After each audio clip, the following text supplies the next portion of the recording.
Decision 2024 coverage now. The Senate race between incumbent Republican Senator Deb Fischer and her opponent, Independent Dan Osborn, is receiving national attention. Osborn has outraised Fischer. That could disrupt Republican plans to reclaim the Senate majority. Our Joe Harris recently sat down with both of them to discuss their priorities ahead of Election Day. He joins us live from the newsroom. John and Aaron, this election cycle, Senator Deb Fischer has chosen not to debate Dan Osborn.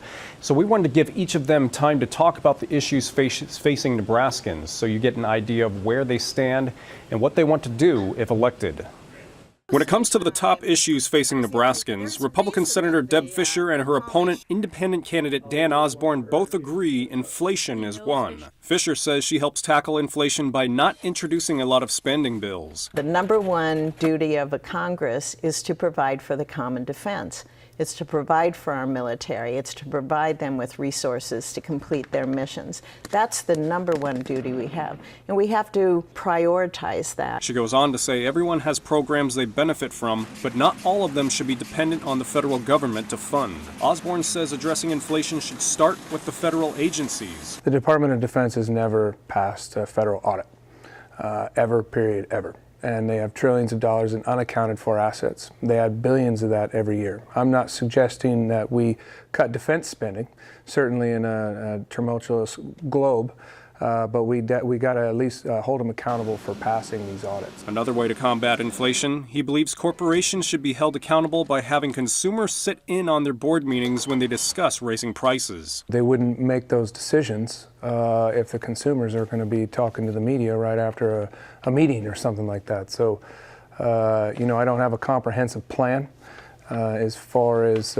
price gouging by corporations, but that's certainly on the forefront of my mind. Osborn says border security is another priority and that he would propose a comprehensive bill based only on the border. There wouldn't be any funding for anybody else included in that. It would be a bill just for the border. And if I'm the 51st swing vote in the United States Senate, that could certainly give me a little sway to empty the tree, as they say, on a bill like that. He adds he'd be willing to entertain the idea of a barrier. Fischer co-sponsored the Secure the Border Act last year, which would have required resuming border wall construction and prohibited asylum eligibility for foreign nationals. But when it comes to national security, she also emphasizes upgrading military and local law enforcement. I work with, for example, the Omaha Police Department on a bill we just got passed, Recruit and Retain, that the president signed, that's going to help them have some flexibility so that they can bring more officers on board and be able to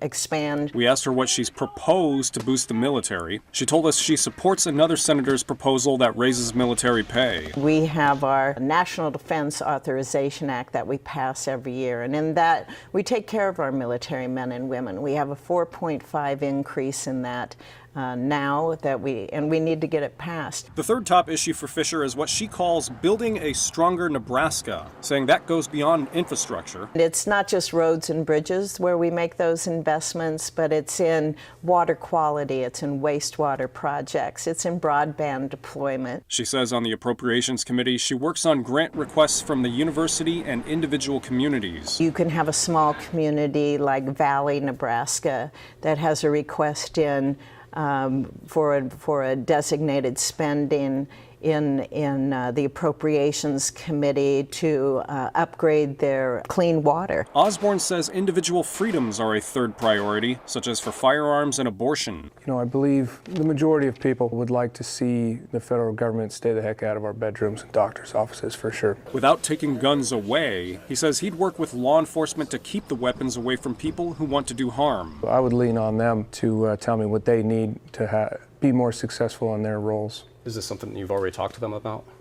I have not. Now, I also talked to both candidates about handling the natural disasters we've seen this year and growing violence in the Middle East. We'll have more about that as our Decision 2024 coverage continues. Live in the newsroom, Joe Harris, 6 News.